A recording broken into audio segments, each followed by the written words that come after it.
everyone. Welcome to the Standing in Our Truth podcast, episode 3. My name is TJ Sachdev Bolish.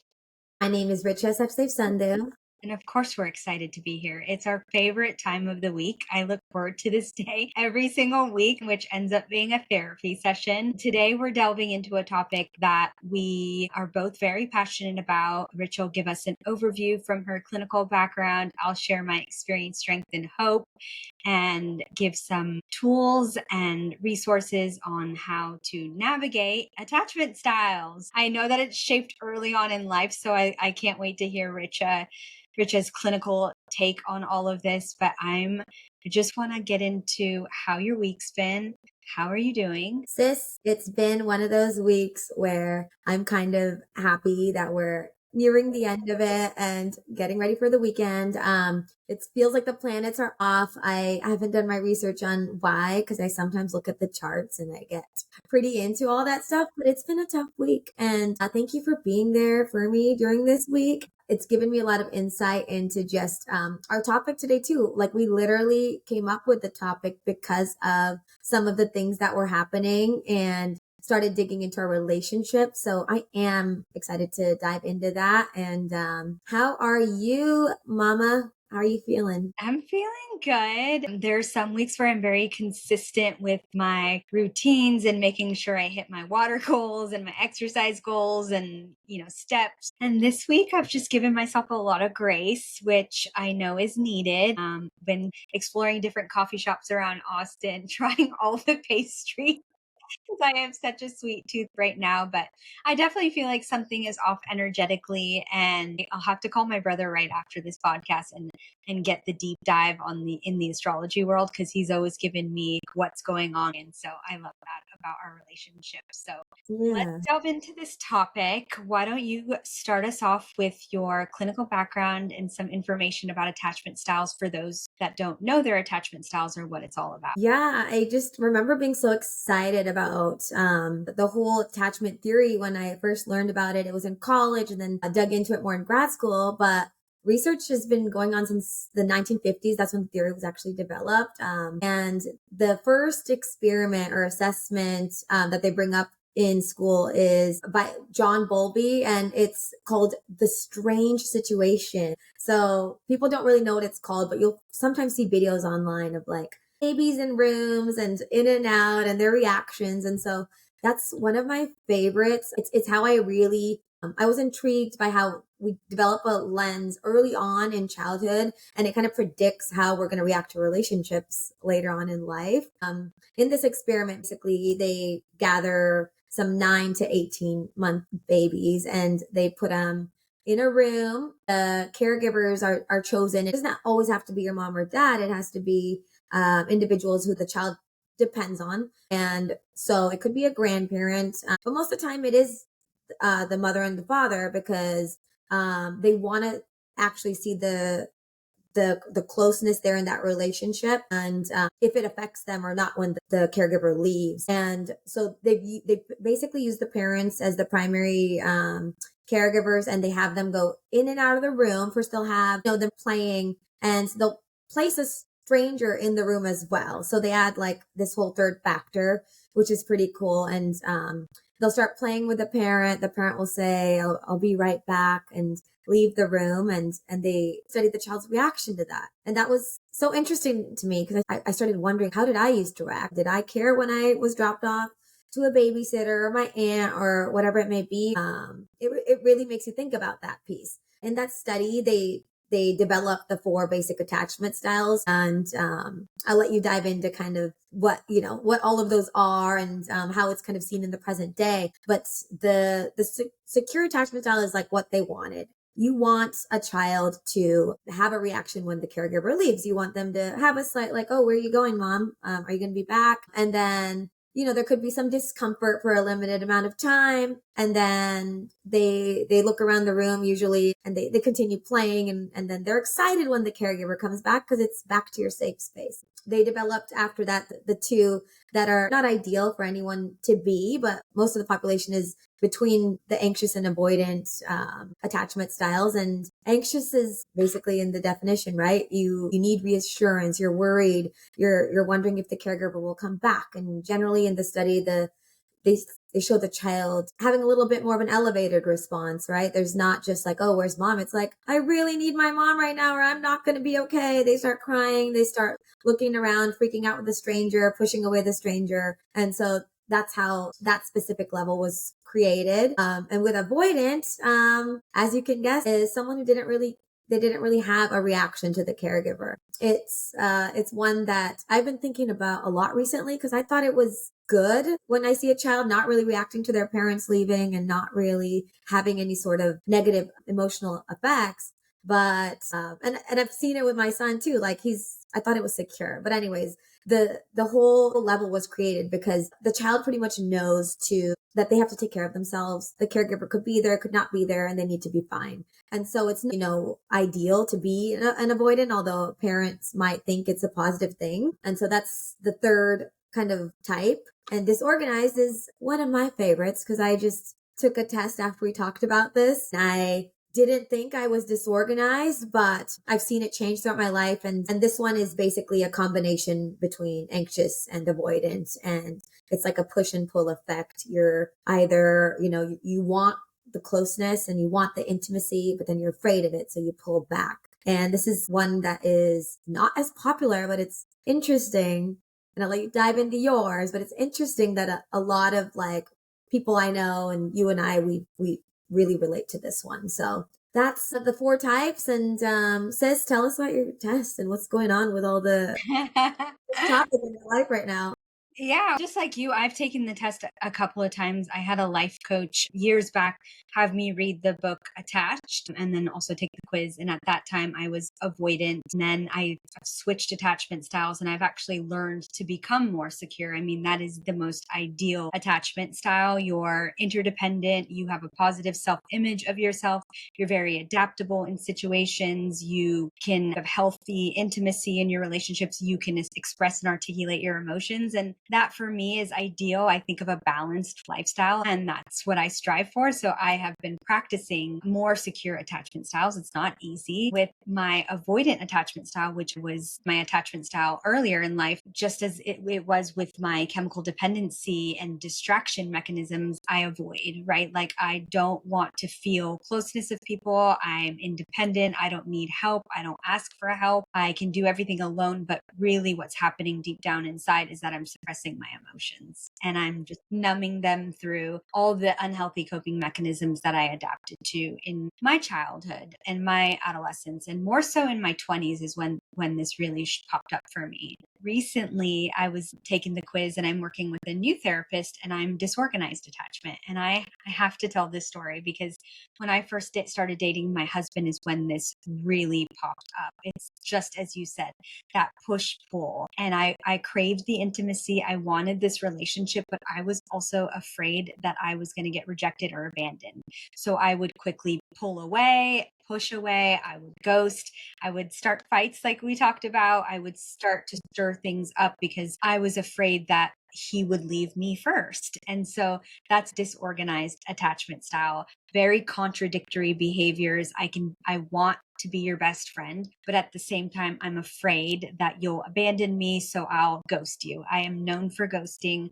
I've worked on it a lot in my relationships of instead of ghosting, why don't I express how I really feel and set that healthy boundary? Like, Richa, I'm not doing well this week. I'll catch up with you later this week instead of just like not responding, which is not nice, right? If you have respectful and mutually beneficial relationships, why would you do that? I have been working on becoming more secure, and a lot of that is developing a relationship with myself. And I am one that needs to be with people. I've always had really close friends that I want to do everything with, but I also know for my attachment style and just who I am as a person, I needed to develop that trust with myself and get to know me. And so it's spending some more introverted alone time, journaling, getting to know my habits, and really starting to feel again. Because me numbing my feelings, I didn't even know how I felt. I didn't know how to articulate my emotions at all. I remember very early on learning about the different emotions, and they show you the faces attached with each emotion and how to express that in a healthy manner. And so I'm really working on that right now. But when I first found out I was disorganized, because it's more of a newer attachment style, they call it different terms now in the clinical world. It's fearful avoidant, disorganized, confused attachment style. I was so angry. I was like, why am I this? Everybody wants to be secure, right? And so it's when I learned that your attachment styles change throughout the day. They Mhm.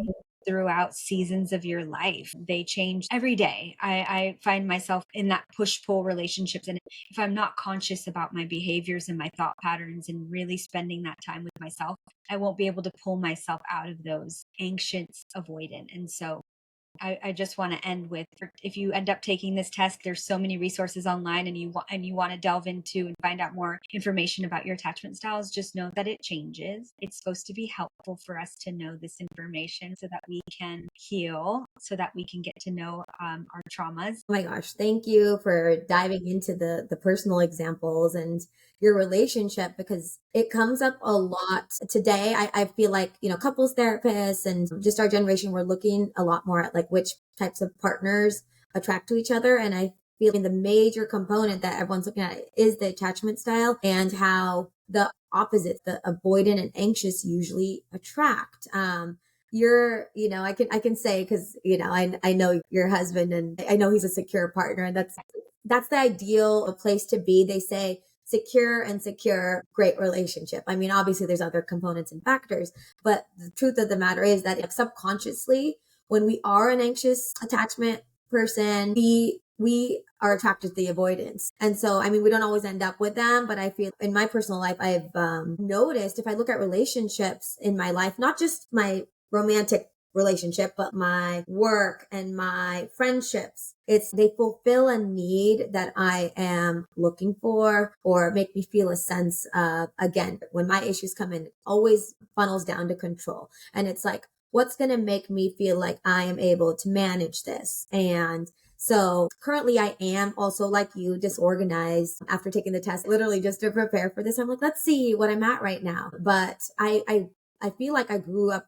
anxiously attached. It was a lot of not feeling safe and needing to know that whether it was a friend or a partner or work, that they all thought I was doing good enough to be kept in that, whatever that partnership, relationship, work partnership was. And so I really think it changed recently, due to just when you go through that self-growth journey, when you start to change those anxious behaviors, the avoidant ones come in, and it's like it's a whole different ball game. So I'm having fun, just get wrapping my head around all that going on. But it's just the power of knowing it is, you just become so aware, and you try to make those changes on a daily basis. Like with your work, like trying my best, they must see that, and you don't need to make sure they see that and have them tell you that kind of thing. Or in your marriage, like, I don't trust them, but I could just tell them that, and they could try to make me feel better instead of me hovering and figuring it out on my own. So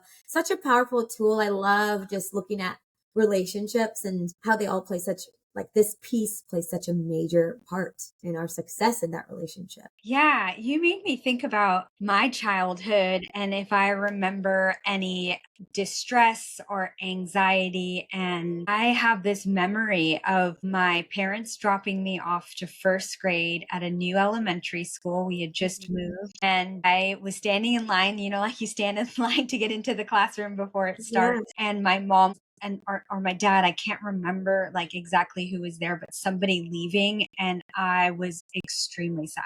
Like, I was anxious, there was distress in my body. Like, I think I cried, and it makes me want to cry now to think about it, because I think about that inner child, that inner girl that felt like she was being abandoned or didn't feel secure enough. I'm not quite sure like what the emotions, I'll have to tap into that in some work. But the feelings I had standing in that line walking into first grade was very anxious.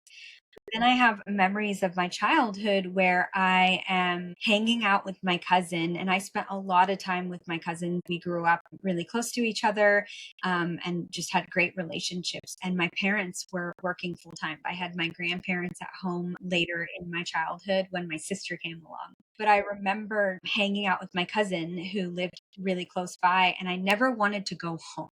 Like I was avoiding something. Like I never wanted to go back home. I loved being outside of the house. I loved getting distracted by the outside world, the experiences, and not dealing with the reality of home.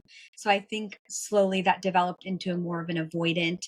And then, of course, later in my adolescence and in my 20s, it was very avoidant and anxious. And just to give you guys a depiction of where these kind of fall on a grid, clinically, it's between high anxiety and high avoidance. So disorganized falls in that top of the grid where it's high anxiety, high avoidance. And I stayed there in an unregulated state for so much of my life where I was fight, flight. There was just a lot going on, and I was constantly either avoiding things or wanting to attach to things because I wasn't secure, obviously, with who I was as a person, my identity. It's so interesting that the research starts in childhood because I blocked a lot of memories out from childhood. It's not that I had a bad childhood, I just don't remember. Some clinicians in our space would say there's some complex trauma there. And of course, I'm always working on myself and always wanting to learn more, but I don't really remember so much of my childhood. But I do have those like 2 or 3 vivid memories of feeling unsafe,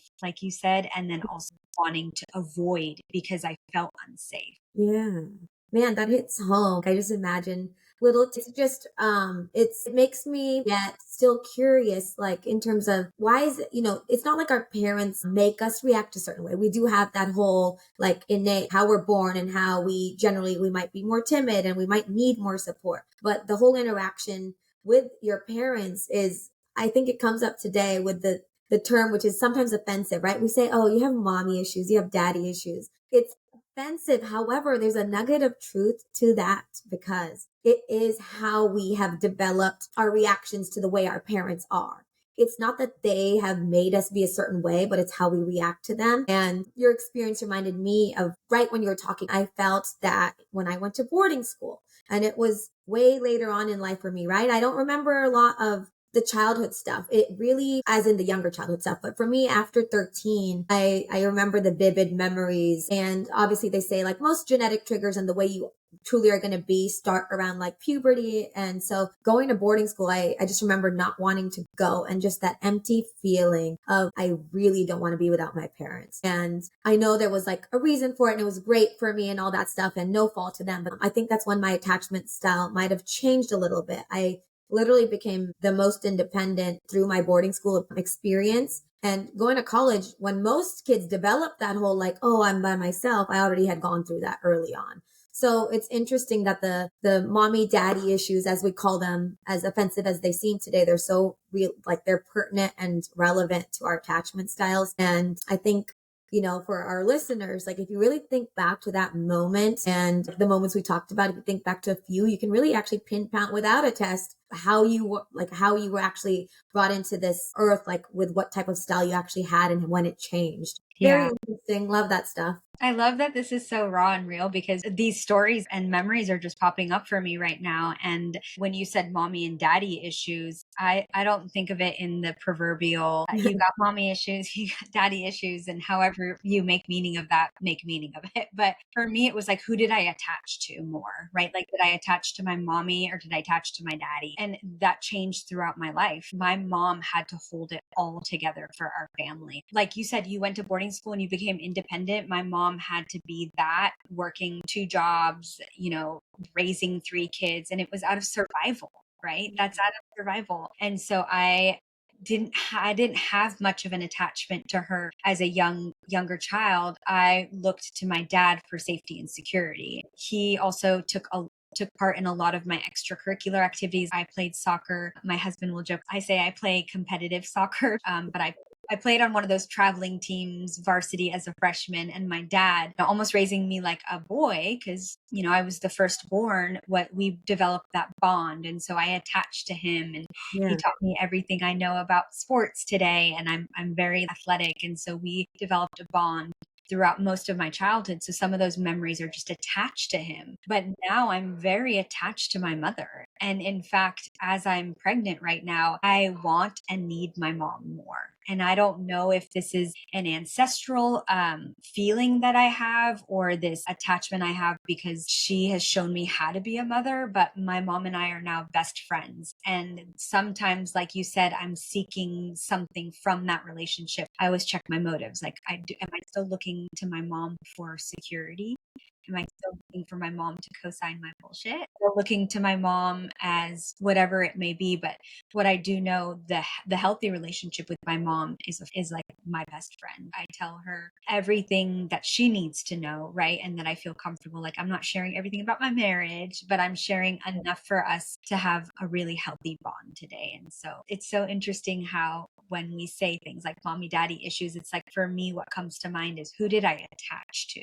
And why did I attach? What was inside of me made me need that security? And we're children, right? Like, that is our survival. And so things like that change. And I have a healthy relationship with both my parents these days, but I definitely had times in my life where we were much closer, times when in my life, especially in college, when I wanted nothing to do with them Yeah. at all, like a rebel to the T. And Hmm. now, as a full circle moment, as I'm starting my own family, is to have that healthy relationship. Yeah, I love that. I love that you're thinking about it more like as a mom to be. Literally, your baby is getting ready to make her appearance. And you just think about, there's so much anxiety around like how you should be as a parent and like making sure that your kid's gonna be confident and secure and all these things. But when like the fact that we're talking about how it developed for us, it's like really we don't have too much control about how a child reacts to their environment. We can take those cues and comfort more or give some space. And so there's things we can do. And I just love that when you have that lens, it's like you have a little bit more guidance on parenting because you're shifting based on your child's needs.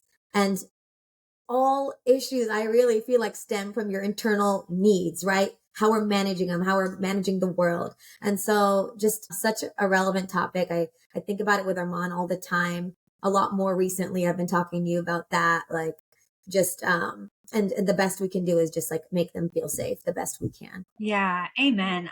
You're a beautiful mother to Armand, and I've seen your bond with him. And what a full circle moment in our conversation. We started with the clinical research and the initial study that developed the different attachment styles, what had to do with children. And now we're here talking about your child and my soon to be child. And I think one of the most important things, especially in our standing in our truth journey, is that relationship with ourselves. Coming back to ourselves and remembering that we have everything we need within us, and just loving on ourselves. And that has been the healing journey in all of this, is how do we come back to ourselves, and how do we reaffirm that we're destined to be here, and we're destined to stand in our truth. Amen.